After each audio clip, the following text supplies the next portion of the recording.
اور ایسا مالک کہ وہو علی کل شیء قدیر، وہ ہر چیز پر پوری قدرت بھی رکھتا ہے، ہر چیز پر اس کی طاقت بھی ہے۔ دنیا میں آپ نے دیکھا ہوگا کہ بہت سے لوگوں کو عہدہ تو مل جاتا ہے لیکن ان کے پاس کوئی خاص اتھارٹی نہیں ہوتی، عہدہ رکھتے ہوئے بھی بسا اوقات وہ بہت ہی مجبور اور بے کس ہوتے ہیں۔ دنیا کے کئی بادشاہ برائے نام بادشاہ ہوتے ہیں، ایک بادشاہ کا ٹائٹل ان کو مل جاتا ہے لیکن عملی طور پر حکومت کے معاملات میں ان کا کوئی رول نہیں ہوتا یا کوئی عمل دخل نہیں ہوتا۔ لیکن اللہ تعالیٰ وہ بادشاہ حقیقی ہے کہ جس کے ہاتھ میں پوری کائنات کی نہ صرف یہ کہ بادشاہت ہے بلکہ وہو علی کل شیء قدیر، پورا اختیار بھی ہے، ہر چیز اس نے خود بنائی، ان چیزوں کا مالک حقیقی بھی وہی ہے، ان چیزوں کا انتظام کرنے والا بھی وہی ہے۔ اللہ تعالیٰ کے اس تعارف کے بعد فرمایا گیا الذی خلق الموت والحیات، یہ وہی ذات ہے جس نے موت اور زندگی کو بنایا ہے۔ گویا اللہ تعالیٰ نہ صرف یہ کہ پوری کائنات کو بنانے والا اور اس کا بادشاہ ہے بلکہ ہماری زندگی کو بنانے والا، ہمیں پیدا کرنے والا، ہمیں اس دنیا میں لانے والا بھی وہی ہے۔ الذی خلق الموت والحیات، سوال یہ پیدا ہوتا ہے کہ پہلے موت کا لفظ آیا ہے بعد میں زندگی کا لفظ آیا ہے، ایسا کیوں ہے؟ اس لیے کہ ترتیب اسی طرح ہے جیسے کہ سورۃ البقرہ میں آتا ہے کنتم امواتا فاحیاکم ثم یمیتکم ثم یحییکم، تم مردہ تھے، کچھ نہ تھے، ثم احیاکم، پھر اس نے تم کو زندہ کیا، ثم یمیتکم، پھر موت دے گا، ثم یحییکم، پھر زندہ کرے گا۔ لہذا انسان پہلے کچھ نہ تھا، ایک طرح سے موت کی حالت میں تھا، اس سے اس کو زندگی ملی، پھر دوبارہ اس کا خاتمہ ہوگا، پھر زندگی ملے گی اور پھر وہ زندگی ہمیشہ کی زندگی رہے گی۔ ہر چیز کا جوڑا ہوتا ہے نا، اور اس کے ساتھ ہی وہ کمپلیٹ ہوتی۔ دنیا کی ہر چیز دو میں ہے، کچھ چیزوں کے جوڑے تو ہم کو معلوم ہے لیکن کچھ کے معلوم نہیں۔ اللہ تعالیٰ قرآن پاک میں سورۃ یاسین میں فرماتے ہیں وَمِمَّا لَا يَعْلَمُونَ، اور ان چیزوں میں بھی جوڑے پائے جاتے ہیں جن کا تمہیں علم ہی نہیں، جن کو تم جانتے ہی نہیں۔ اکیلی تو صرف ایک ہی ذات ہے اور وہ اللہ رب العزت کی ہے، یکتا اور واحد اور احد صرف وہ ہے، باقی سب کا کوئی نہ کوئی سہارا یا اپوزٹ یا جوڑا موجود ہے۔ تو موت کا جوڑا زندگی ہے، اور پھر دوبارہ موت، اور پھر اس کے بعد زندگی، اور پھر زندگی ہی زندگی ہے۔ اس طرح یہ سائیکل کمپلیٹ ہو جاتا ہے۔ بہرحال فرمایا خلق الموت والحیات، اس نے موت اور زندگی کو بنایا۔ یہ جینا اور مرنا سب کچھ اس کے ہاتھ میں ہے، اس کا پیدا کرنے والا وہ ہے۔ جیسے صبح بھی میں نے عرض کیا کہ اگر کسی انسان سے یہ پوچھا جائے کہ تم کہاں سے آ رہے ہو اور تمہیں جانا کہاں ہے، اور وہ کہ مجھے پتہ ہی نہیں، تو آپ سمجھو گے کہ اس انسان کے پاس عقل نام کی چیز نہیں، جو یہ نہیں جانتا کہاں سے آ رہا ہے اور کہاں جانا ہے اس کو۔ اسی طرح اگر اس دنیا میں رہتے ہوئے ہمیں یہ نہ پتا ہو کہ ہم کہاں سے آئے ہیں، اور یہ نہ معلوم ہو کہ ہم نے جانا کہاں ہے واپس، اور آئندہ ہمارے ساتھ کیا ہونے والا ہے، تو ہمیں بھی اپنے بارے میں فکر کی ضرورت ہے۔ ہمیں اتنا تو معلوم ہے ہم کہاں سے آئے، ہم سب یقین اور ایمان رکھتے ہیں کہ اللہ تعالیٰ نے ہم کو پیدا کیا، اور سرسری طرح یہ بھی جانتے ہیں کہ ہمیں واپس بھی اسی کی طرف جانا ہے۔ جب کوئی فوت ہوتا ہے تو ہم کہتے ہیں انا للہ و انا الیہ راجعون، بے شک ہم اللہ کے لیے ہیں اور اسی کی طرف لوٹ کر پلٹ کر جانے والے ہیں۔ تو اس سے کیا پتہ چلتا ہے کہ جہاں سے آئے ہیں وہیں واپس جانا ہے ہم کو۔ لیکن یہ آنا اور جانا کس کی مرضی سے ہوا؟ ہماری اپنی مرضی سے نہیں۔ ہم دنیا میں پیدا ہوئے تو ہم سے پوچھا نہیں گیا تھا، ہم جب واپس جائیں گے تو ہم سے پوچھا نہیں جائے گا کہ تم آج جانا چاہتے ہو یا نہیں، بس جانا ہے، چلے جانا ہے، اسی کا حکم چلتا ہے۔ لہذا جو رب ہمیں لاتا ہے اور جو لے جاتا ہے، جس کی مرضی سے ہم آئے ہیں اور جس کی مرضی سے واپس جانا ہے، عقل مند انسان وہ ہے جو بیچ کے حصے میں بھی اللہ کی مرضی مان لے۔ یعنی آنے اور جانے کے بیچ میں جو ہمیں اختیار دیا گیا ہے، ہمیں مرضی کرنے دی گئی ہے، اس میں ہم اپنی خوشی، اپنی رضامندی اور اپنی مرضی کے ساتھ اللہ تعالی کی طرف رجوع کریں اور اس کی طرف پلٹیں۔ کامیابی انہی لوگوں کے لیے ہے جو اپنی خوشی سے رب العزت کی طرف رجوع کرتے ہیں. تو فرمایا الذی خلق الموت والحیات، جس نے موت اور زندگی کو بنایا. کیوں بنایا؟ یہ درمیان کا حصہ ہمیں کیوں ملا، یہ زندگی کیوں ملی؟ لیبلوکم، تاکہ تمہارا امتحان لے، تاکہ تمہیں آزما کر دیکھے. کیا آزمائش؟ ایکم، کون سا تم میں سے، احسن عملا، اچھے عمل کرنے والا ہے. یہ ہے دراصل موت اور زندگی اور پھر اس کے بعد موت کے بیچ کے عرصے میں ہمارا رول، کہ ہم سب امتحان میں ہیں، ہم سب کو آزمایا جا رہا ہے، ہم سب سے دیکھا جا رہا ہے. کیا دیکھا جا رہا ہے؟ ایکم احسن عملا، کہ تم میں اچھے کام کون کرتا ہے. گویا اللہ تعالیٰ نے جب ہمیں دنیا میں بھیجا تو ایک طرف ہماری کچھ ضروریات رکھی، ان کو پورا کرنے کی بھی ہم کو اجازت دی. مثلاً جو بچہ پیدا ہوتا ہے اس کو بھوک لگتی ہے. ہم نے دیکھا ہوگا کہ پیدا ہوتے ہی بچہ دودھ کی تلاش میں ہوتا ہے، یوں لگتا ہے جیسے بھوکا آیا دنیا میں. اور اس کو چین کب آتا ہے؟ جب اس کو کچھ دے دیا جائے کھانے کو. اور آپ نے دیکھا ہوگا کہ اب بچے کو فوراً ماں کی فیڈ دیتے ہیں تو کس طرح بچہ فوراً سک کرنے لگتا ہے، جس سے پتہ چلتا ہے جیسے پہلے سے ٹریننگ لے کے آئے. حالانکہ دنیا میں تو کسی نے اس کو نہیں سکھایا کہ دودھ کیسے پیتے ہیں، لیکن پہلے ہی دن وہ پینا شروع کر دیتا ہے، سک کرنے لگتا ہے. تو اس کا کیا مطلب ہے کہ یہ اس کے ساتھ ضرورت اور یہ اس کی ٹریننگ اللہ تعالیٰ ہی کی طرف سے ہوئی. ان ضروریات کو پورا کرنا، اس کی ہمیں اجازت بھی ہے اور یہ بھی ایک عبادت ہے، کیونکہ یہ اللہ نے ہمارے ساتھ ضرورت رکھی ہے کھانے کی. لہذا حلال رزق کھانا، اس کا کمانا، اس کے لیے کوشش کرنا، یہ سب عبادت میں شامل ہوتا ہے اور اس میں کوئی ناپسندیدہ چیز نہیں. اسی طرح ہر انسان بغیر لباس کے دنیا میں آتا ہے، پھر اللہ تعالیٰ اس کو لباس پہننے کو کہتے ہیں، تو ظاہر ہے کہ بنائے گا تو پہنے گا. تو یہ اس کا بنانا جو ہے اور اس کا پہننا جو ہے، اور پھر لباس کو زینت بھی کہا گیا، اس کا خوبصورت ہونا جو ہے اس کے حدود کے اندر جو اللہ تعالیٰ نے ہمیں بتا دی، یہ بھی ہمارے لیے ایک عبادت بن جاتا ہے. تو ہم دیکھتے ہیں کہ انسان کے ساتھ ایک طرف تو ضروریات رکھی گئی اور ان کا پورا کرنا رکھا گیا، اور دوسری طرف اللہ تعالیٰ نے یہ بھی ساتھ بتا دیا کہ میں تم سے رزق نہیں چاہتا. ما اريد منهم من رزق وما اريد ان يطعموني، میں اپنے بندوں سے رزق نہیں چاہتا، نہ میں یہ چاہتا ہوں کہ وہ مجھ کو کھلائیں. اس لیے اگر ہم کماتے ہیں، اگر ہم پکاتے ہیں، اگر ہم کھاتے ہیں، تو یہ دراصل اپنی ضرورت پوری کرنے کے لیے سب کچھ کر رہے ہیں. اللہ کا حق کیا ہے؟ وما خلقت الجن والانس الا لیعبدون، کہ میں نے جن و انس کو اپنی عبادت کے لیے پیدا کیا ہے. تو گویا ضروریات پوری کرنا اس کی مرضی کے مطابق بھی ایک عبادت ہے، لیکن اس کے ساتھ ساتھ خاص طور پر اس کی مرضی کے کام کرنا اور وہ کام بھی کرنا تو جو شاید براہ راست ہماری ضرورت نہیں لیکن اللہ تعالیٰ کی عبادت میں شامل ہوتے ہیں، حالانکہ اس کو بھی ہماری عبادت کی ضرورت نہیں، مگر یہ ہمارے حال پہ اور ہمارے پارٹ پہ دیکھا جاتا ہے کہ انسان کرتا کیا ہے. ایکم احسن عملا، تو یہ ہے دراصل ہمارا امتحان کہ تم میں اچھے کام کون کرتا ہے. اب یہاں پر صرف حسن کا لفظ نہیں استعمال ہوا، احسن کا لفظ استعمال ہوا، جو کہ ایک سپرلیٹو ڈگری ہے. احسن کا مطلب کیا ہے؟ سب سے اچھے کام کون کرتا ہے. ہمیں دنیا میں بھیج کر اللہ تعالیٰ ہم سے کیا دیکھ رہے ہیں؟ ایکم احسن عملا. لہذا ہم میں سے ہر ایک کو اللہ تعالیٰ آزما رہا ہے، دیکھ رہا ہے کہ ہم کرتے کیا ہیں. اب عمل کی بات ہے، یعنی کرنا، اردو میں کہتے ہیں کرنا اور عمل بھی لفظ بولتے ہیں، لیکن عربی میں عمل کا مطلب ہے ایکشنز، کہ ہمارے ایکشنز کیا ہیں. اچھا آپ ذرا غور کریں کہ ایکشن ہوتا کیا ہے؟ ایکشن کس کو بولتے ہیں نا، یا عمل کس کو بولتے ہیں؟ عمل 3 چیزوں کا نام ہے جس کی ابتدا سوچ سے ہوتی ہے، انسان کی نیت سے ہوتی ہے، ارادے سے ہوتی ہے. وہ ارادہ انسان کے الفاظ بنتے ہیں، یعنی انسان کے بول، اور پھر وہ انسان کے عمل میں ڈھل جاتی ہے، یعنی فعل. سوچ، قول اور فعل، ان تینوں کو ملا کر انسان کا ایکشن بنتا ہے. اب آپ دیکھیں کہ پھر انسان کا عمل 2 طرح کا ہوتا ہے، ایک اس کا انڈیویجول لیول پر اپنی ذات کے ساتھ، اور ایک اس کا دوسرے بندوں کے ساتھ.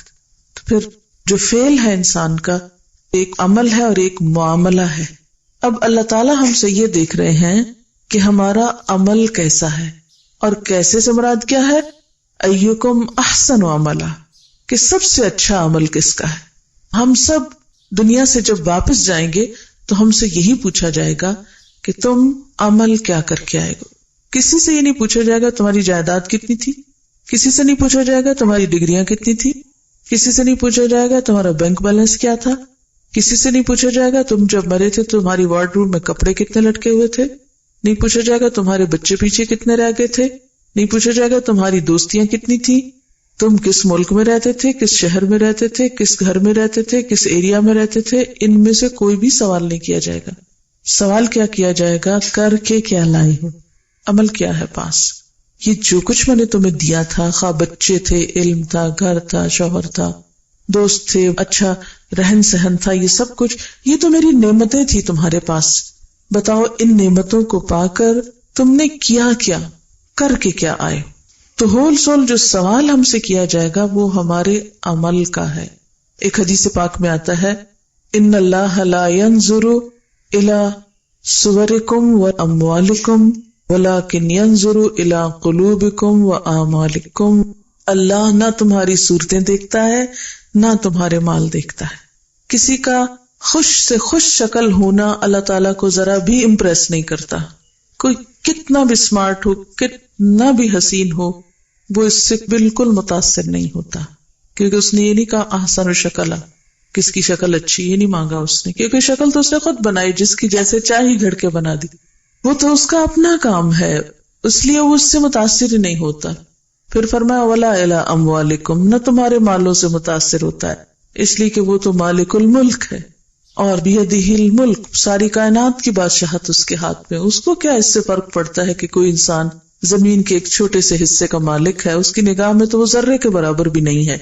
یہ وہ معیار ہیں جو ہم نے دنیا میں انسانوں کو پرکھنے کے رکھے ہوئے ہیں. جب ہم کسی سے امپریس ہوتے ہیں تو دیکھتے ہیں کہ اس کے پاس ڈگری کون سی ہے، تمہارا دل بیٹھنے لگتا ہے اچھا فلاں ڈگری ہے اس کے پاس، یا کسی کا گھر ایسا ہے تو ہم ایک دم متاثر ہو جاتے ہیں، یا کسی کا مال زیادہ ہے، یہ بزنس بڑا ہے تو ہم اس سے ذرا دبنے لگتے ہیں کہ ہاں وہ ہم سے بڑا ہے، روب کھانے لگتے ہیں وغیرہ وغیرہ. لیکن اللہ تعالیٰ تو ان میں سے کسی بھی چیز سے متاثر نہیں ہوتے.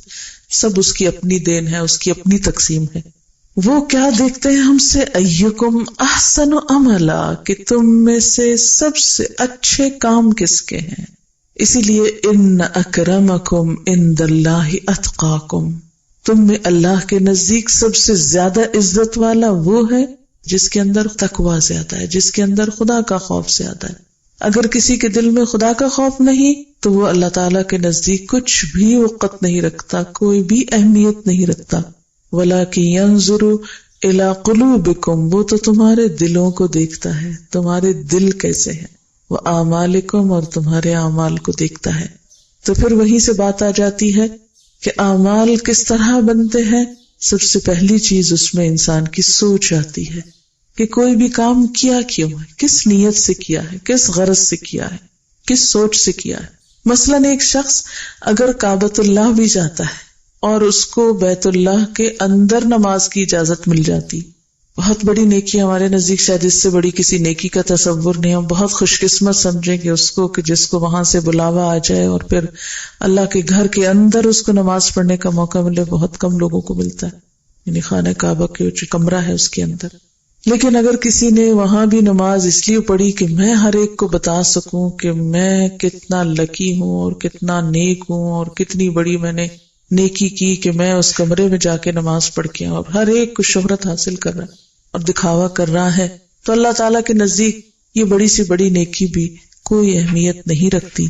اسی طرح اگر کوئی شخص اپنی ساری پونجی بھی خدا کی راہ میں دے دیتا ہے لیکن نیت اس کی کیا ہے کہ لوگ مجھے سخی کہیں، تو اللہ کے نزدیک اس کی سخاوت ایک مچھر کے پر کے برابر بھی وزن نہیں رکھتی.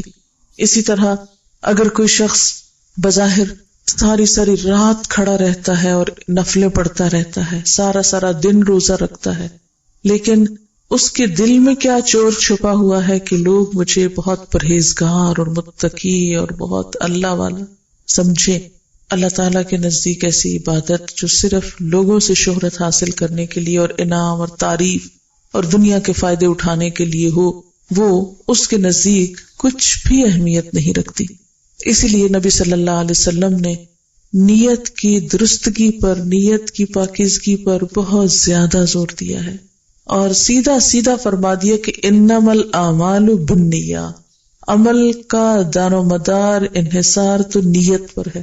اگر نیت اچھی نہیں تو بڑے سے بڑی نیکی جو ہے اس کا کچھ فائدہ نہیں. اگر ہماری نیکی کا مقصد یہ ہے کہ ہم دوسروں کو دبا سکیں، دوسروں پہ روب جھاڑ سکیں، دوسروں کے مقابلے میں نمایاں ہو سکیں، دوسروں سے زیادہ امپورٹنس حاصل کر سکیں، لوگ ہماری تعریفیں کریں، تو اللہ تعالیٰ کے نزدیک ایسی کوئی چیز آخرت میں فائدہ نہ دے گی. مثلاً ایک حدیث میں آتا ہے، صحیح مسلم کی روایت ہے، جس میں ایک شخص کو قیامت کے دن لایا جائے گا اور اسے اللہ تعالیٰ اپنی نعمتیں یاد کرائیں گے، وہ نعمتوں کو اعتراف کرے گا. پھر اللہ تعالیٰ اس سے پوچھیں گے کہ تم نے یہ نعمتیں پا کر میرا کیا شکر ادا کیا؟ تو کہے گا کہ یا اللہ، جو تو نے مجھے مال دیا تھا وہ میں نے سارا تیرے رستے میں خرچ کیا. اللہ تعالیٰ فرمائیں گے کہ تو نے تو اس لیے خرچ کیا کہ لوگ تجھے سخی کہیں. پھر اس طرح ایک اور شخص کو لایا جائے گا جو بہت بڑا عالم ہوگا. اللہ تعالیٰ پوچھیں گے تم نے کیا کیا میری نعمتیں پا کر؟ تو کہے گا کہ یا اللہ، میں نے تیری کتاب کو بہت پڑھا ہے، بڑی تیری کتاب کی خدمت کی. تو اللہ تعالیٰ فرمائیں گے نہیں، تو نے تو یہ سب اس لیے کیا کہ لوگ تجھے قاری کہیں، لوگ تجھے عالم کہیں، تو مجھے دنیا میں مل گیا. اسی طرح ایک شہید کو لایا جائے گا، بلکہ سب سے پہلے شہید کا مقدمہ لایا جائے گا، تو اس سے اسی طرح پوچھا جائے گا. تو کہے گا کہ اللہ، میں نے تو تیرے راستے میں اپنی جان تک دے دی. اللہ تعالیٰ فرمائیں گے کہ نہیں، یہ شخص جھوٹ بولتا ہے، یہ تو سب کچھ اس لیے کر رہا تھا تاکہ لوگ اس کو کیا کہیں، شہید کہیں. اور میں تجھے دنیا میں صلہ مل گیا، لوگوں نے تجھے شہید کہہ دیا، دوسرے کو قاری کہہ دیا، تیسرے کو عالم کہہ دیا، چوتھے کو سخی کہہ دیا. اب میرے پاس تمہارے لیے کچھ بھی نہیں. اور پھر حکم ہوگا کہ لے جاؤ اور گھسیٹتے ہوئے سے اوندے منہ جہنم میں پھینکو، کیونکہ اس نے نیکی کا ایک ڈھونگ رچایا ہوا تھا، نیکی کا پرچار تھا، صرف دکھاوے کی نیکی. حقیقت میں اندر کچھ بھی نہیں تھا، اندر کھوکھلا تھا. آپ دیکھیں کہ مثلاً آپ ایک پھل خریدتے ہیں، بظاہر بہت خوبصورت نظر آتا ہے، لیکن آپ کھولتے ہیں تو اندر سے وہ جیسے کانا کہتے ہیں، یا وہ اندر سے کوئی ایسی چیز اس کو پپوندی لگی ہوئی ہے، تو آپ اس کو کھائیں گے، کیا کریں گے؟ سیدھے کا سیدھا اٹھا کے بن میں پھینکیں گے. اگر کوئی نٹ خریدتے ہیں اور اس کو توڑتے ہیں اور اندر سے کچھ نہیں نکلتا، تو آپ کیا کریں گے؟ اٹھا کے اس کو بن میں پھینکیں گے. کوئی بھی چیز جو اندر سے درست نہ ہو تو صرف ظاہر سے اس کا اچھا ہونا کوئی زیادہ فائدہ نہیں دیتا. لیکن چونکہ نیت کسی کو نظر نہیں آتی، اس لیے عام طور پر ہم سب لوگ اس کی طرف سے غافل رہتے ہیں. اور شیطان کا ٹھکانہ بھی وہی ہے، چونکہ نیت کی بنیاد دل میں ہوتی ہے نا، دل سے جنم لیتی ہے. اور شیطان مردود جو ہے ہمارا دشمن، وہ بھی وہیں بیٹھا ہوا ہے، وہ بھی اسی رستے سے اندر جاتا ہے. تو ادھر سے ہم اچھا خیال سوچتے ہیں. اسی لیے دیکھیں نا، سب سے زیادہ جنگ انسان کو اپنی نیت کے ساتھ کرنی پڑتی ہے. سب سے زیادہ مشکل مرحلہ یہی ہے. اب کھینچ تان کے ظاہری عبادتیں پھر بھی کر لیتے ہیں، لیکن وہاں اس کو پکڑنا اور اس کو ہاتھ ملانا اور اس کو کنٹرول کرنا اور بار بار اس کی باگیں کھینچنا، یہ سب سے مشکل ترین امتحان ہے انسان کی زندگی میں. کیونکہ غیر محسوس طریقے سے انسان پھسلنے لگتا ہے، ادھر ادھر ہونے لگتا ہے. لہذا ہم سب کو اس کے لیے اللہ تعالیٰ سے خاص دعا کرنی چاہیے کہ یا اللہ، تو ہماری نیت کو اپنے لیے خالص کر لے. ہم چھوٹی نیکی کریں یا بڑی کریں، جو تو ہمیں توفیق دے ہم کریں، لیکن ہم تیری رضا کے لیے کریں، تیری خوشی کے لیے کریں. ورنہ تو بڑے سے بڑا مال خرچ کیا ہوا، ایفرٹ لگائی ہوئی، محنت کی ہوئی، سب کی سب بیکار ہو سکتی ہے. دوسری چیز جس کا انسان سے امتحان ہوگا، انسان کی سوچ کے بعد، انسان کے دل کے اور انسان کے اندر کے بعد، وہ انسان کی زبان ہے. دیکھیے کہ دل کے خیالات تو پورے چھپے ہوئے، لیکن زبان آدھی باہر بھی نظر آتی ہے اور آدھی اندر بھی ہوتی ہے. اور اصل میں تو وہ دل ہی کی عکاس ہے. انسان کیا بولتا ہے جو اس کے دل میں ہوتا ہے. آپ نے دیکھا ہوگا کہ جو چیز آپ کو اچھی لگتی ہے، آپ بار بار اس کا تذکرہ کرتے رہتے ہیں. اپنے بچوں میں جو آپ کو اچھا لگے، بار بار اس کا نام آپ کے منہ پہ آتا ہے. بہن بھائیوں میں سے، انسانوں میں سے جس سے آپ کو محبت ہو، بار بار آپ اس کا ذکر کرتے ہیں، اس کی بات کرنا آپ کو اچھا لگتا ہے. تو انسان کی جو زبان ہے، یہ اس کا دوسرا بڑا امتحان ہے. قیامت کے دن بہت سارے لوگ محض زبان کی بے احتیاطیوں کی وجہ سے جہنم میں جا رہے ہوں گے. ان کے پاس اچھے عمل ہوں گے، لیکن زبان کا استعمال صحیح نہیں کیا ہوگا. اور آپ دیکھیں کہ جو ہی غصہ آتا ہے، جو ہی کسی کے ساتھ کوئی انبن ہوتی ہے، ہم فوراً زبان کا طوفان کھول دیتے ہیں اور پھر نہیں سوچتے کہ سچ کیا ہے، جھوٹ کیا ہے، جائز کتنا ہے، ناجائز کتنا ہے. الزام تراشی، تہمت لگانا، دوسرے کا حق مارنا اور دوسرے کے ساتھ برا بھلا سلوک کرنا، تو یہ سب کچھ زبان ہی کے راستے ہوتا ہے. یعنی شاید ایک توپ کا گولہ اتنا نقصان دہ نہیں ہوتا یا ایک تلوار کا وار اتنا نقصان دہ نہیں ہوتا جتنا زبان کا غلط استعمال دوسروں کے دلوں کو چیر کے رکھ دیتا ہے، زخمی کر دیتا ہے، اور عرصے تک وہ زخم جو ہے وہ درست نہیں ہوتے.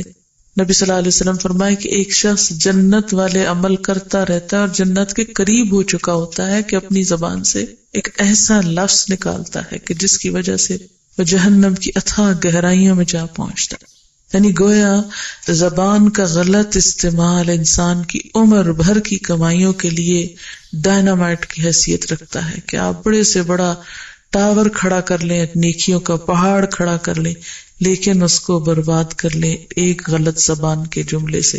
اس لیے زندگی کے آخری لمحوں تک انسان کو اپنی نیت کے ساتھ ساتھ اپنی زبان کے لیے بہت کوشش کرنی چاہیے کہ اس کا استعمال درست ہو، اور اس کے لیے بھی انسان کو ایفرٹ کرنی پڑتی ہے. آپ دیکھیں کہ کوئی بھی ہم میں سے فرشتہ تو ہے نہیں، لیکن یہ بھی یاد رکھیں کہ اللہ نے ہم کو شیطان بھی نہیں پیدا کیا، ہمیں انسان بنایا ہے. ہم میں سے جو کوشش کرے نیکی کی طرف تو وہ فرشتوں سے بھی آگے نکل سکتے ہیں، لیکن اگر انسان گرتا ہے تو پھر شیطان سے بھی بدتر ہو جاتا ہے، کیونکہ شیطان صرف رستہ دکھا دیتا ہے اور پھر ہم کر کے دکھا کے اس سے بھی آگے نکل جاتے ہیں. تو اس لیے ہمیں اعتدال میں رہنا ہے ان دونوں کے بیچ میں جو انسانی رویہ ہے. اللہ تعالیٰ نے ہم سے یہ نہیں کہا کہ ہم سب کچھ اپنی خواہشات کو چھوڑ دیں، ہم انسانوں کے ساتھ تعلق کاٹ دیں اور ہم دنیا سے بالکل الگ تھلگ ہو کے بیٹھ جائیں. یہ نہیں تعلیم ہمارے دین کی. ہمیں دنیا کے اندر رہتے ہوئے اتنے احسن طریقے سے زندگی بسر کرنا ہے کہ جس میں کسی کے حقوق بھی متاثر نہ ہو، نہ ہم کسی کے بارے میں برا سوچیں، نہ بدگمانی رکھیں، اور نہ ہی زبان غلط استعمال کریں. یہ دونوں چیزیں باہم جڑی ہوئی ہیں.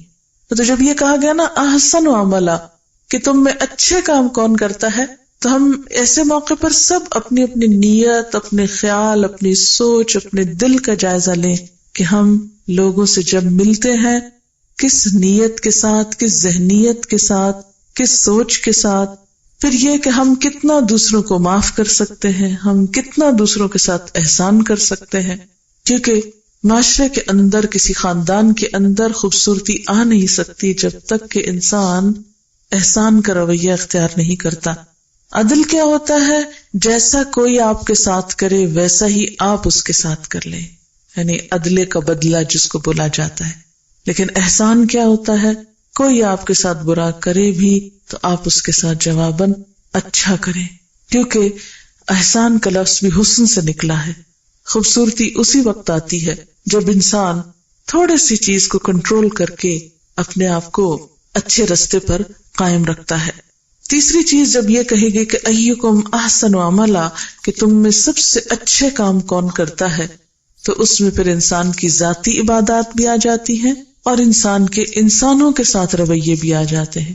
ذاتی عبادات میں مثال کے طور پر نماز ہے، تو نماز کو صرف بس پڑھ نہیں ڈالنا کہ بس آیا ہے وقت اور بس اتار پھینکو، جلدی سے ختم کرو.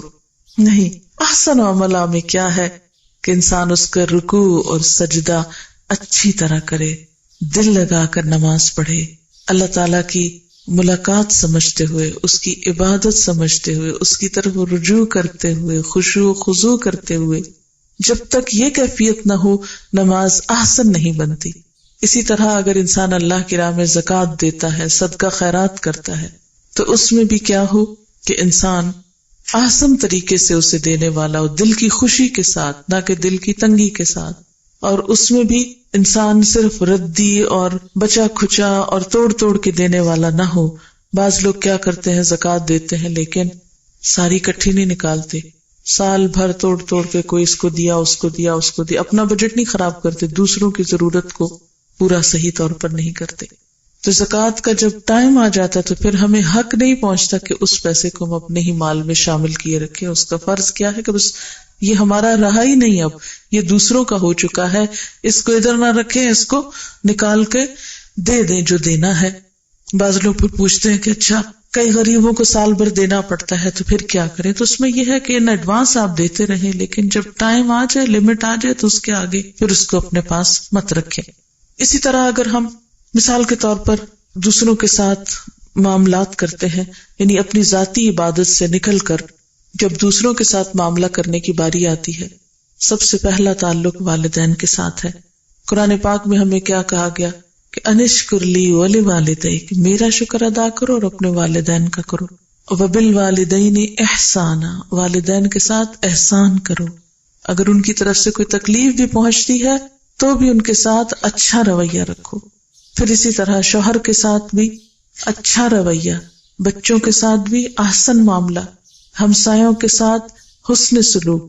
آپ صلی اللہ علیہ وسلم فرماتے کہ جبریل علیہ السلام نے مجھے ہمسایوں کے ساتھ اچھا سلوک کرنے کی اتنی تاکید کی کہ مجھے یوں لگا کہ جیسے کہ وہ ہمسائے کو وراثت میں شریک کر دیں گے یا وراثت میں حقدار بنا دیں گے۔ پھر اسی طرح کسی بھی انسان کے ساتھ معاملہ، مثلاً آپ کسی دکان پہ کھڑے کچھ خرید و فروخت کر رہے ہیں، وہاں بھی احسن معاملہ، کسی ٹیکسی ڈرائیور کے ساتھ معاملہ کر رہے ہیں اس کو پے کرنے کا، کسی سے کام کروایا ہے، مثلا کسی پلمبر کو بلوایا آپ نے اور اس کی پیمنٹ کا مسئلہ ہے تو اس کے ساتھ احسن معاملہ۔ یعنی کوئی بھی جگہ ہو، کوئی بھی موقع ہو، کسی بھی انسان کے ساتھ کچھ بھلائی کرنی پڑے تو کھلے دل کے ساتھ اور اچھی نیت کے ساتھ، اچھے ارادے کے ساتھ، یعنی احسن عمل، اندر کی نیت بھی خوبصورت ہو اور باہر سے اس کا طریقہ کار بھی درست ہو۔ مثلاً آپ دیکھیں کہ ہمارے ہاں بہت سے لوگ نماز تو پڑھتے ہیں مگر ان کو پڑھنے کا طریقہ ہی نہیں آتا، اور جب طریقہ ہی نہیں آتا تو پھر وہ نماز احسن کیسے بن سکتی ہے نا؟ اور ہمارا امتحان ہے یہ کہ ہم عبادت کیسے کر کے آتے ہیں۔ یعنی یہاں سوال یہ نہیں ہے کہ نماز پڑھیں یا نہ پڑھیں، کیونکہ وہ تو مسلمان کی پہچان ہے، نماز کے بغیر تو مسلمان کی پہچان ہی نہیں ہے۔ ایک مسلمان اور غیر مسلم میں سب سے بڑا فرق ہی نماز ہے، کیونکہ اب ہمارے شکل کے اوپر تو نہیں لکھا ہوتا کہ ہم مسلمان ہیں، نہ ہی ہماری گفتگو سے بہت پتہ چلے گا، لیکن مسلمان اور کافر جب ایک جگہ پر جمع ہوں گے تو جو ہی اذان کا وقت آئے گا وہ الگ الگ ہو جائیں گے۔ یہ ایک بہت بڑا سمبل ہے، ایک بہت بڑا فرق ہے۔ لیکن اگر مسلمان بھی اسی طرح بیٹھے رہے جیسے نان مسلم، پھر کس بات کا فرق ہے؟ ناموں کا فرق تو اسلام نہیں ہے کہ ہمارا نام جو ہے وہ احمد ہے اور ان کا نام ایلن ہے مثلا، یا کچھ اور ہے، تو اس سے تو بات نہیں بنے گی۔ بات تو اس وقت بنے گی جب ہمارے اور ان کے عمل میں فرق ہوگا۔ اسلام اور کفر کے درمیان حد فاصل ہے یہ نماز، لیکن ہمارے ہاں اس کو کتنا لائٹلی لیا جاتا ہے اور اس کی طرف توجہ ہی نہیں دی جاتی۔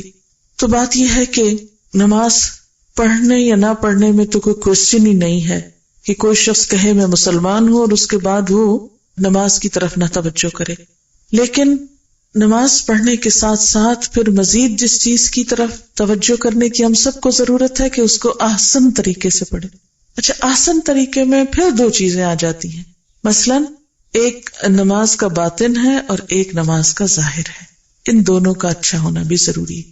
اچھا، اسلام میں جتنی بھی عبادات ہیں، جتنی بھی چیزیں ہیں، اس میں دونوں طرف کی تعلیمات ملتی ہیں۔ ہم مسلمانوں نے زیادہ اہمیت ظاہریت کو دی اور دوسرا پہلو ہم نے اگنور کر دیا ہے۔ آپ دیکھیں کہ اسپرٹ کے بغیر باڈی کچھ بھی نہیں ہے، ہمارا ظاہری ڈھانچہ، ہڈیاں اور گوشت کچھ نہیں جب تک ہماری روح نہیں اندر۔ اسی طرح کسی بھی چیز کے اندر جب تک وہ اسپرٹ نہ ہو، جب تک وہ اندر کی قوت نہ ہو جو بے شک چھپی ہوئی ہے، اس وقت تک اس چیز کی کچھ بھی ویلیو نہیں۔ جیسے میں نٹ کی مثال دی، یا ویجیٹیبل کی، یا فروٹ کی مثال دی، کہ جو بظاہر چاہے کتنا بھی اچھا لگتا ہو لیکن اگر اندر اس کے کھانے کی چیز نہیں، استعمال کی چیز نہیں، تو وہ کچھ بھی نہیں، اس کی کوئی حیثیت نہیں۔ تو نماز میں بھی ایک نماز کا ظاہر ہے اور ایک نماز کا باطن ہے، ان دونوں کا ہی اچھا ہونا ضروری ہے۔ ہم مسلمانوں نے فرق کیسے کیا کہ جب کسی کو یہ بات بتائی جاتی ہے کہ ظاہر کا کچھ اہتمام کرو، مثلاً یہ کہ پراپرلی ڈریسڈ اپ ہو تو پھر نماز پڑھو، تو وہ کہتے نہیں ہماری نیت بہت اچھی ہے، ہمارا اندر بہت اچھا ہے، اور یہ عذر کر کے وہ جو ظاہر کے طور طریقے ان کو چھوڑ دیتے۔ جو لوگ ظاہر کی بہت پابندی کرتے ہیں، بسا اوقات وہ اس بات سے غافل ہوتے ہیں کہ ان کی نماز کا خشوع و خضوع کیا ہے۔ اسلام کیا کہتا ہے؟ دونوں طرف رکھو، یہی بیلنس ہے۔ اور یہی اعتدال کی راہ ہے، اور اسی چیز کا نام حسن ہے۔ اچھا، ہم لوگوں کا حال کیا ہے؟ جب ہم دنیا کی طرف نکلتے ہیں تو ہم دین کو بالکل بھول جاتے ہیں، اس کو کہتے ہیں یہ اتنا نیسیسری نہیں۔ اچھا، پھر کیا ہوتا ہے کہ ہم دین کی طرف نکلے تو دنیا سے بالکل ہی غافل ہو گئے۔ یعنی ہم مسلمانوں کو معلوم نہیں کیا مشکل ہے کہ ہم ایکسٹریمسٹ لوگ ہیں، ایک طرف پڑھتے ہیں تو بس اسی طرف نکل جاتے ہیں، دوسری طرف اگر اللہ کے حقوق ادا کرنے لگے تو بندوں کو بالکل بھول گئے، اور اگر بندوں کی خدمت کرنے لگے تو خدا کو فراموش کر دیا۔ حالانکہ ہمارا امتحان کے ٹیسٹ کیا ہے؟ ٹیسٹ یہی ہے کہ دونوں چیزوں کے درمیان ایک بیلنس رہے۔ اسی لیے اسلام میں یہ پسندیدہ نہیں کہ کوئی شادی نہ کرے۔ ویسے کرسچینٹی میں ہو سکتا ہے کہ یہ بہت بڑا کسی کے لیے میرٹ ہو کہ اس نے شادی نہیں کی اور ساری زندگی خدا کے نام پہ وقف کر دی، لیکن اسلام میں یہ کوئی میرٹ نہیں ہے، اسلام میں یہ کوئی نیکی نہیں ہے کہ ایک شخص اپنی ازدواجی زندگی کو چھوڑ کر یہ کہے کہ میں ساری زندگی اپنے آپ کو اللہ کے نام پہ وقف کرتا ہوں۔ نبی صلی اللہ علیہ وسلم نے کیا فرمایا؟ نکاح میری سنت ہے، جو میری سنت سے منہ موڑے گا اس کا مجھ سے کوئی تعلق نہیں ہے۔ نکاح عبادت ہے، شادی کرنا ایک نیکی کا کام ہے، کیونکہ وہ انسان کو حرام رستوں اور حرام چیزوں سے بچنے کی قوت دیتا ہے۔ بہرحال تو بات میں کر رہی تھی نماز کی ظاہر اور باطن پر۔ تو نماز کا ظاہر کیا ہے کہ انسان کا لباس پاک ہو اور لباس درست ہو، اس کا سطر ڈھکا ہوا ہو، پھر جگہ پاک ہو جس جگہ پر وہ نماز پڑھ رہا ہے، پھر وہ وقت درست ہو، پھر اس کا رخ قبلے کی طرف ہو۔ اسی طرح اس کے لباس پر کوئی ایسی چیز نہ ہو جس سے نماز میں خلل آئے۔ نماز کا باطن کیا ہے کہ انسان کے اندر خشوع و خضوع ہو، جیسے قرآن پاک میں آتا ہے قد افلح المؤمنون الذین هم فی صلاتهم خاشعون، یقیناً فلاح پا گئے وہ مومن جو اپنی نمازوں میں خشوع و خضوع اختیار کرتے ہیں۔ یعنی خشوع کا مطلب کیا ہوتا ہے؟ دب جانا، یعنی نماز کے اندر بندگی کا احساس پیدا ہونا۔ اچھا، بہت سے لوگ یہ کہتے رہتے ہیں کیا کریں نماز میں بڑے خیالات آ جاتے ہیں۔ کوئی شخص اس سے پاک نہیں، یہ ماننے کی بات ہی نہیں کہ کوئی کہے کہ مجھے نماز میں کوئی خیال نہیں آتا۔ میں نے آج تک نہیں دیکھا کوئی شخص جو یہ کہتا ہو کہ مجھے نماز میں کوئی خیال نہیں آتا۔ کیوں؟ اس لیے کہ ہمارا دماغ کے طریقہ ہی کچھ ایسا ہے کہ آپ سو بھی رہے ہو نا تو بھی آپ کا دماغ کام کرتا ہے۔ کہا نماز کی تو بات ہی الگ ہے، اگر آپ سو بھی جائیں تو آپ کو خواب آتے رہتے ہیں، کچھ نہ کچھ خیال آتے رہتے ہیں، وہ فنکشنل ہوتا ہے، کچھ نہ کچھ۔ وہ مثلا سوتے ہوئے بچے کو دیکھیں آپ، یا کسی بھی انسان کو دیکھیں سوتے ہوئے، کبھی وہ سائڈ لے رہا ہوتا ہے۔ اگر آپ کسی سے پوچھے رات میں تم نے کتنی دفعہ سائڈ بدلی، اس کو نہیں یاد ہوگا۔ تو اب یہ اگر دماغ کام ہی نہ کرے تو یہ مسلز اور یہ جسم موو بھی نہیں کر سکتا۔ تو بہرحال جو دماغ سوتے ہوئے بھی کام کرتا ہے اور اپنا کام جاری رکھتا ہے سوچنے کا یا ہلنے جلنے کا، تو وہ دماغ کیسے ممکن ہے کہ نماز کی حالت میں اسٹل سائلنٹ اور بالکل بے نیاز ہو جائے؟ جس چیز سے منع کیا گیا وہ یہ کہ جان بوجھ کے انسان کو ایسے خیال نہیں دل میں لانے چاہیے۔ اگر ایسے برے خیال آ رہے ہیں تو اس کے لیے نبی صلی اللہ علیہ وسلم نے کیا بتایا کہ بائیں طرف دل کے طرف رخ کر کے تھتکار 2-3 مرتبہ اور اعوذ باللہ من الشیطان الرجیم پڑھو۔ ایک صحابی کو آپ نے یہ طریقہ بتایا تھا تو ان کے وہ وسوسے جو نماز کی حالت میں ہوتے تھے وہ چلے گئے، کیونکہ بعض اوقات شیطان عبادت کے موقع پر بہت پیچھے پڑ جاتا ہے۔ مثلا آپ وضو کرتے ہیں تو وہ پیچھے پڑ جاتا ہے، اس کا نام بلحان ہے، وہ بار بار وسوسے ڈالتا ہے، تمہارا وضو ہی نہیں ہوا۔ کیوں؟ اس لیے کہ وضو میں شک رہے گا تو پھر نماز بھی ٹھیک نہیں ہوگی، اس کی خشوع نہیں آئے گا۔ اسی طرح جب نماز میں خشوع نہیں آئے گا تو پڑھ کے بھی اس کو مزہ نہیں آئے گا، بے چینی رہے گی۔ جب بے چینی ہوگی کچھ دن بعد پڑھنا ہی چھوڑ دے گا۔ اور چونکہ شیطان نے خود سجدے سے انکار کیا تھا، لہٰذا وہ انسان کے لیے بھی کیا چاہتا ہے کہ یہ سجدے سے انکار ہی کرے۔ اور سب سے پہلا کام جو ہم سے کراتا ہے وہ یہ ہے کہ نماز سے بددلی کروا کے انسان کو دور کر دے۔ بہرحال اب آپ دیکھیں کہ اگر ہم نے نماز میں یہ دونوں چیزیں برقرار نہ رکھی تو پھر نماز کیا ہے؟ محض ایک ایکسرسائز ہو جاتی ہے یا خانہ پوری والی بات ہو جاتی ہے، احسن عمل نہیں بنتی۔ تو ہمیں اس چیز کی کوشش کرنی ہے کہ ہر کام کے اندر حسن، خوبصورتی، جیسے ہم دنیا کے کام کرتے ہیں نا تو ہم عام طور پہ کہتے ہیں میں بہت پرفیکشنسٹ ہوں، میں جو کام کرتی ہوں بس اس میں پرفیکشن مجھے اچھی لگتی ہے۔ ہم کھانا پکاتے ہیں تو اس میں بہت پرفیکشن کا خیال رکھتے ہیں، گھروں کو ڈیکوریٹ کرتے ہیں، اپنے لباس کو، اپنے آپ کو، ہر چیز میں ہم پرفیکشنسٹ کہلانا پسند کرتے ہیں۔ لیکن جو ہی دین کا معاملہ آتا ہے تو تھوڑے سے تھوڑے پہ ہم کہتے ہیں بس کافی ہے، اس میں پرفیکشن کی ضرورت نہیں۔ حالانکہ اس کے بدلے میں جنت ملے گی ہمیں۔ دنیا میں ہم پرفیکشنسٹ ہو بھی گئے تو زیادہ سے زیادہ کیا انعام مل جائے گا ہم کو؟ اس میں ٹھیک ہے اس کو بھی اچھے طریقے سے نبھانا چاہیے. یہ نہیں کہا اسلام نے کہ تم دنیا میں بے وقوف نظر آؤ یا اپنے آپ سے غافل ہو جاؤ یا تم سادھو بن جاؤ یا کنگھی کرنا چھوڑ دو یا تم بال نہ سنوارو. آپ کو یاد ہوگا کہ ایک صحابی جب آئے اور ان کے بال الجھے ہوئے تھے تو آپ نے کیا کہا؟ جاؤ کنگھی ہے تمہارے پاس، جاؤ کنگھی کر کے آؤ. آپ صلی اللہ علیہ وسلم صفائی کا ایک بہترین نمونہ تھے. صفائی کو ایمان کا حصہ بنا دیا گیا کہ یہ ایمان کا حصہ ہے. مومن ہی نہیں ہو سکتے اگر صاف ستھرے نہیں رہو گے. تو اس سے آگے اور کیا ہو سکتا ہے؟ پھر باقی کیا بچا؟ تو ہمارا امتحان کیا ہے؟ ایکم احسن عملا، تم میں سب سے اچھے کام کون کرتا ہے. اچھا یہ احسن عمل جو ہے نا، یہ ایکسٹریمسٹ ہونا نہیں ہے، کام میں خوبصورتی پیدا کرنا ہے. ایسی نماز کہ جو اللہ تعالیٰ کو پسند آ جائے، ایسا وضو جو اس کو پسند آ جائے. اور یہ سب کچھ کس طرح ہوتا ہے؟ اس کی دو بنیادیں، ایک تو اخلاص نیت اور اس کے ساتھ ساتھ سنت کا اتباع. جب تک نبی صلی اللہ علیہ وسلم کا طریقہ نہ ہو اس وقت تک کوئی عمل بھی احسن نہیں ہوا کرتا. یعنی احسن کا معیار ہماری عقل نہیں قائم کرے گی، ورنہ تو ہر شخص کا معیار فرق ہو جائے گا نا. اچھا آج ہمارے ہاں کنفیوژن کیوں ہے مسلمانوں کے اندر؟ یعنی ہر شخص ایک عجیب ڈائلما میں نظر آتا ہے. کیونکہ مثلاً آپ کسی سے کچھ سنتے ہیں، کسی سے کچھ سنتے ہیں، ایک اسکالر آتا ہے ایک کہہ جاتا ہے، دوسرا آتا ہے کچھ اور کہہ جاتا ہے. پھر آپ سوچتے ہیں پتہ نہیں کس نے صحیح کہا تھا اور کس نے غلط کہا تھا، ہمیں کیا کرنا چاہیے. یہ کنفیوژن کیوں ہوتے ہیں؟ یہ اس وجہ سے ہوتے ہیں کہ ہم بسا اوقات بغیر دلیل کے لوگوں کی بات مانتے چلے جاتے ہیں. ہمارا معیار یا ہمارا کرائیٹیریا کوئی انسان نہیں ہونے چاہیے. ہمارا معیار اللہ تعالیٰ کی کتاب اور اس کے رسول صلی اللہ علیہ وسلم کی سنت ہونا چاہیے. زندگی کا کوئی کام ایسا نہیں کہ جو نبی صلی اللہ علیہ وسلم نے نہ کیا. لیکن افسوس یہ کہ جیسے قرآن پاک کا معاملہ تو عام طور پر یہ ہوتا ہے کہ ہم رمضان میں جیسے پڑھ لیتے ہیں، تراویح میں سن لیتے ہیں، ترجمہ بھی پڑھ لیتے ہیں، تفسیر بھی کچھ نہ کچھ پڑھ لیتے ہیں، درس وغیرہ ہو جاتے ہیں. لیکن نبی صلی اللہ علیہ وسلم کی سیرت کے بارے میں، آپ کے سنت کے بارے میں، آپ کے طرز زندگی کے بارے میں، طرز عمل کے بارے میں عام طور پر ہم اتنی توجہ نہیں کرتے، اس کو اتنی اہمیت نہیں دیتے. یہی وجہ ہے کہ جب ہر شخص اپنی عقل کے مطابق دین کو لیتا ہے، اپنی خواہش کے مطابق لینے لگتا ہے، اپنی مرضی کے مطابق انٹرپریٹ کرنے لگتا ہے، تو پھر کنفیوژنز پیدا ہونے لگتے ہیں، پھر ایک کشاکش پیدا ہونے لگتی ہے. لہٰذا کوئی بھی چیز جب ہم کو کرنا ہو، کوئی بھی کام جب ہمیں کرنا ہو، تو ہمیں زیادہ سے زیادہ یہ دیکھنا چاہیے کہ کیا اللہ کے رسول صلی اللہ علیہ وسلم نے کیا. مثلاً یہ صورت ہی جب میں نے اس کی فضیلت بتائی تو آپ کا حق ہے کہ آپ مجھ سے پوچھیں کہ جی آپ کہہ رہی ہیں کہ یہ اس کے پڑھنے والے کو عذاب قبر سے محفوظ رکھا جاتا ہے، تو یہ کس نے کہا ہے؟ میری تو کوئی اتھارٹی نہیں کہ میں آپ کو ایسی کوئی بات سنا دوں، یہ اللہ کے رسول صلی اللہ علیہ وسلم ہی کی اتھارٹی ہے.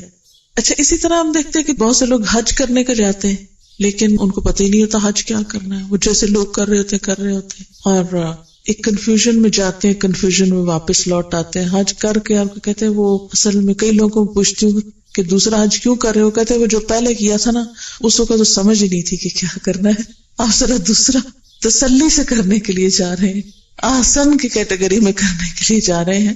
تو اب ہر شخص کو تو موقع نہیں مل سکتا کہ 2 دفعہ حج کرے یا 2 دفعہ ایک کام کرے. تو اس لیے بہتر کیا ہے کہ جو کام آپ کرنے لگے اس کے بارے میں جان لیں، اس کے بارے میں معلوم کر لیں. اپنی زندگی کا، اپنے وقت کا مینجمنٹ اس طرح کریں، تقسیم اس طرح کریں کہ اپنے کھانے پینے کے لیے، خریدنے کے لیے، اوڑھنے پہننے کے لیے، رشتہ داروں دوستوں کے لیے، کمائی کرنے کے لیے بھی وقت ہو، اور اس کے ساتھ ساتھ ان سارے کاموں کی لسٹ میں ایک لازمی کام دین سیکھنے کا بھی ہو. کیونکہ احسن عمل اس وقت تک نہیں ہو سکتا جب تک ہم اس کو صحیح طور پر سیکھیں گے نہیں. صرف کتاب سے پڑھنا اور سیکھنا نہیں کہلاتا جب تک کسی کرنے والے سے کر کے نہ دیکھا جائے یا کروا کے نہ دیکھا جائے.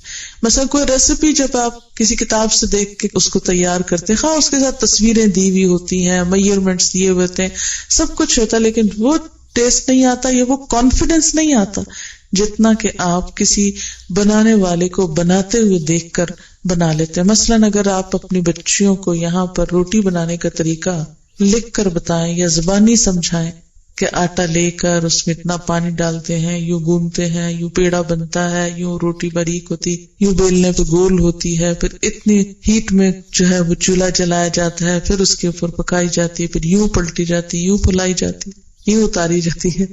تو آپ جتنی مرضی زبانی کہانی کریں سوال ہی پیدا نہیں ہوتا کہ وہ اس کو صرف زبانی سن کے وہ کر ڈالے.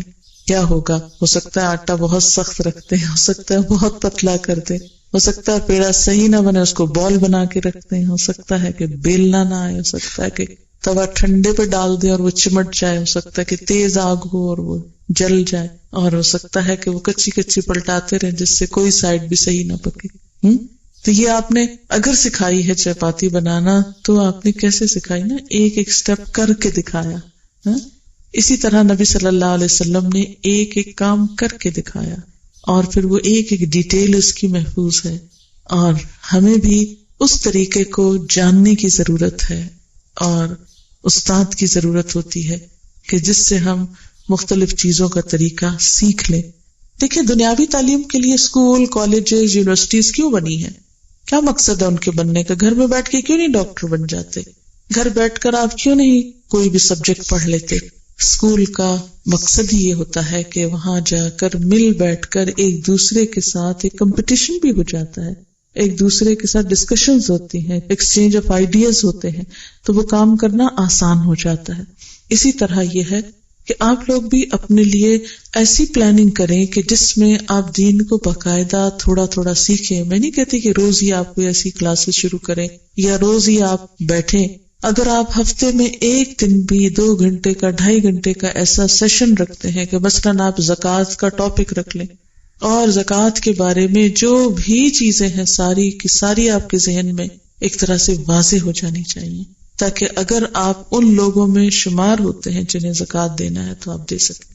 میں کبھی کبھی سوچتی ہوں کہ ہم لوگ دنیا کے معاملے میں کتنے پرٹیکولر ہیں کہ ٹیکس ادا کرنے کے لیے پورا علم لوگوں کو پتا ہوتا ہے، کہاں کہاں سے کیا بچت ہو سکتی ہے. ایک ایک کھانا جو ہے اس کو پراپر طریقے سے فل کرنا پڑتا ہے، اس کی انٹریز کرنی پڑتی ہیں اور اس میں کتنے پرٹیکولر ہوتے ہیں. لیکن زکوٰۃ کے معاملے میں نہ تو کوئی ہم مسلمانوں نے پروفارما بنایا ہے، نہ کوئی کویسچنئر ہے، نہ کوئی ایسا ڈاکیومنٹ ہے کہ جسے ہم تیار کر کے تو ہر ایک کو دے سکیں کہ یہ ہے آپ کس کیٹیگری میں فال کرتے ہیں، اے میں کرتے ہیں، بی میں کرتے ہیں، سی میں کرتے ہیں. اور پھر اس کے بعد ہر شخص اپنے آپ کا خود سیلف اسیسمنٹ کر کے دیکھ لے، کیونکہ اس قسم کی کوئی ٹریننگ ہی نہیں. آپ دیکھیں ایک چارٹرڈ اکاؤنٹنٹ بننے کے لیے کتنے سال پڑھائیاں کی جاتی ہیں اور کتنی محنت کی جاتی ہے، لیکن علم وراثت کو جاننے والے کتنے لوگ ہیں جو موجود ہوں گے. ایسا نہیں کہ مسلمانوں میں دماغ موجود نہیں، لیکن افسوس یہ کہ اس کی طرف توجہ نہیں، اس کی اتنی اہمیت نہیں. لیکن ہم توجہ نہ بھی کریں، اہمیت نہ بھی دیں تو بھی امتحان میں تو پڑ گئے. اب ایک طالب علم کمرہ امتحان میں ہوتے ہوئے اگر یہ کہے کہ نہیں مجھے تو کوئی پرواہ نہیں کہ میں پرچہ کیسا کرتا ہوں، صحیح کرتا ہوں یا غلط کرتا ہوں، تو یہ اس کا اپنے دل کو بہلانے کے لیے اچھا خیال ہے، لیکن اسے پتا ہے کہ غلط کام کرنے کی صورت میں کانسیکوینسز کیا ہو سکتے ہیں. آپ دیکھیے کہ اگر آپ گندم بوتے ہیں تو کیا نکلتا ہے، کیا اگتا ہے؟ گندم ہی نکلتی ہے نا، کچھ اور تو نہیں نکلتا، جو تو نہیں نکلیں گے. اگر آپ چاول بوتے ہیں تو آپ چاول ہی کاٹیں گے، جو بوئیں گے وہی باہر نکلے گا. اسی طرح اگر ہم اچھی نماز پڑھیں گے تو اچھا نتیجہ سامنے آئے گا، کوئی بھی عمل اچھا کریں گے تو اچھا نتیجہ آئے گا. اس لیے دین کا معاملہ بھی ایک اہم معاملہ ہے زندگی کا، اور اس کے لیے ہمیں توجہ دینی ہوگی اور اس کی طرف غور و فکر کرنا ہوگا اور اس کے لیے سیکھنا ہوگا، جاننا ہوگا. جیسے نبی صلی اللہ علیہ وسلم فرمایا طلب العلم فریضۃ علی کل مسلم، علم کا حاصل کرنا ہر مسلمان پہ فرض ہے. اور اس میں یہ نہیں کہا کہ نہیں بوڑھے ایگزمپٹڈ ہیں یا جوان یا عورتیں یا بزنس کرنے والے یا فلاں اور فلاں یا دوسرے ملکوں میں رہنے والے.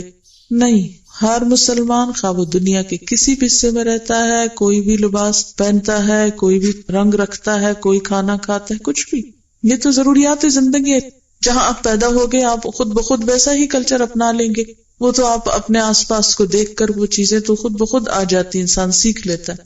لیکن دین ایک ایسی چیز ہے جو خود بخود نہیں آتی، اس کو سیکھنا پڑتا ہے، اس کو جاننا پڑتا ہے، اسے معلوم کرنا پڑتا ہے. اگر آپ اپنے بچوں کو نماز پڑھنے کا طریقہ نہیں سکھائیں گے تو خود تو نہیں آئے گا، آپ ہی کو سکھانا ہے.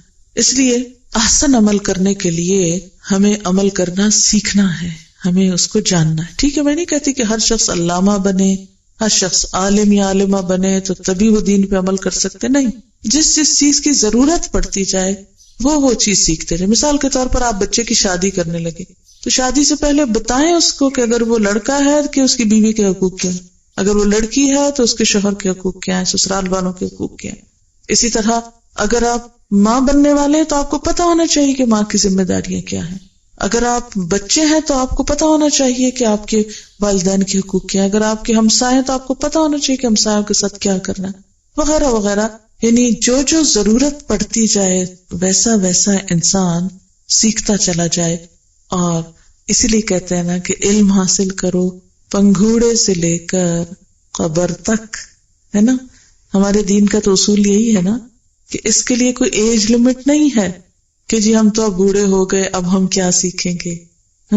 چھوٹے ہوتے سے لے کر آخر تک، یعنی جس دن ہمارا دنیا سے آخری دن ہے اس دن تک ہمیں کچھ نہ کچھ سیکھتے رہنا. ہو سکتا ہے ابھی کچھ رہ گیا ہو. بالکل ایسے ہی جیسے ایک ایگزام میں پرچہ دیتے ہیں نا تو پہلے منٹ سے لکھنا شروع کرتے ہیں اور آخر تک لکھ کر، اور اگر تھوڑا سا وقت بچ جائے تو ہم پیچھے سے پلٹ کے دیکھتے ہیں کوئی چیز رہ تو نہیں گئی، پھر کوسچن چیک کرنا شروع کر دیتے ہیں، پھر تسلی کرتے ہیں نہیں پورا ہو گیا، تاکہ اطمینان کے ساتھ کمرے سے باہر نکلے. تو ہم بھی یہ دنیا کا جو ایگزامینیشن ہال ہے اس سے جب نکلیں تو اطمینان کے ساتھ. اور پھر وَهُوَ الْعَزِيزُ الْغَفُورُ، وہ زبردست بھی ہے معاف کرنے والا بھی. زبردست کا کیا مطلب ہے کہ اگر تم نے اس کی اطاعت نہ کی، احسن عمل نہ کیے تو وہ پکڑ سکتا ہے، اور اگر کرنے کی کوشش کی اور پھر کچھ چھوٹ ہو گئی تو غفور بھی ہے، بخش بھی دیتا ہے، معاف بھی کر دیتا ہے. اور پھر ساتھ اللہ تعالیٰ کی مزید کچھ قدرتیں آپ دیکھیے. پہلے اللہ تعالیٰ کا تعارف، پھر بعد میں اللہ تعالیٰ کا تعارف. الذی خلق السبع سماوات طباقا، جس نے 7 آسمان تہ بتہ بنائے. ما تری فی خلق الرحمن من تفاوت، تم رحمان کی تخلیق میں کسی قسم کا کوئی فرق نہ پاؤ گے، کوئی تفاوت، کوئی ڈسکرپنسی، کوئی کسی قسم کی کنٹرڈکشن ایسی نہیں تمہیں ملے گی کہ جس سے تم کہو کہ یہاں کچھ ہے اور وہاں کچھ ہے. نہیں، نیچے سے لے کر اوپر تک ایک جیسا سسٹم چل رہا ہے. آپ دیکھیں جیسے ہماری ایک بریڈ کا پیس ہم کھاتے ہیں، کبھی ہم نے سوچا کہ یہ پیس کیسے بنا؟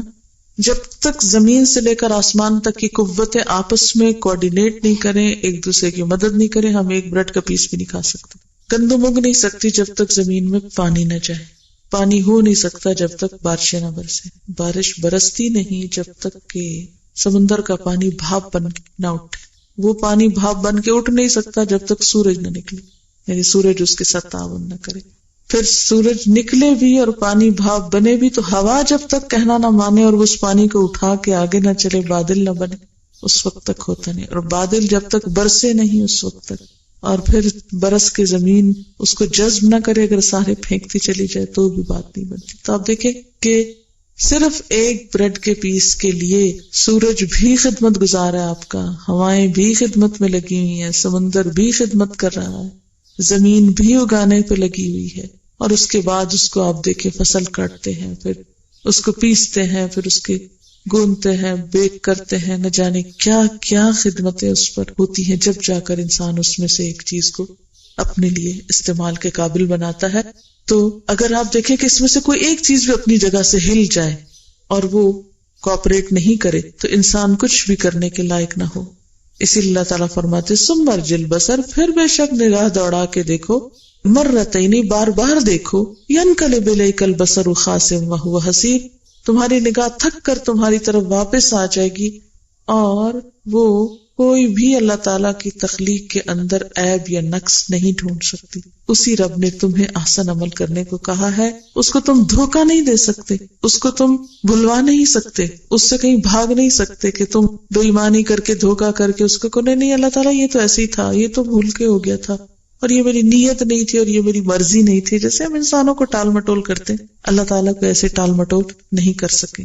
پھر اللہ تعالیٰ آسمان پہ ستاروں کی بات کرتے کہ دیکھو وہ ذات کون ہے جس نے بغیر کسی سہارے کے ان ستاروں کو وہاں تھام رکھا ہے، اور وہ آسمان کے لیے خوبصورتی کی چیز ہے، ستارے ٹکے ہوئے ہوتے ہیں، اور شیطانوں کو بھی اس سے مار پکایا جاتا ہے.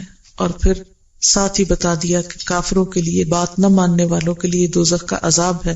جب اس میں ڈالے جائیں گے تو اس کے دھاڑنے کی ہولناک آواز سنیں گے، آگ کا شور سنیں گے، اور وہ جوش کھا رہی ہوگی، غصے سے پھٹ رہی ہوگی کہ یہ اب اللہ کے نافرمان، انہوں نے اللہ کی نافرمانی کیوں کی، آئیں اور میں ان کی خبر لوں.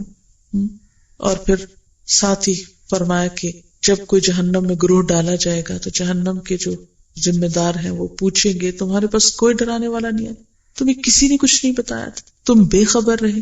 قالو، وہ کہیں گے تو تھا لیکن ہم نے کہا اللہ نے کچھ نہیں اتارا، یہ سب مولویوں کی اپنی بنائی ہوئی باتیں ہیں۔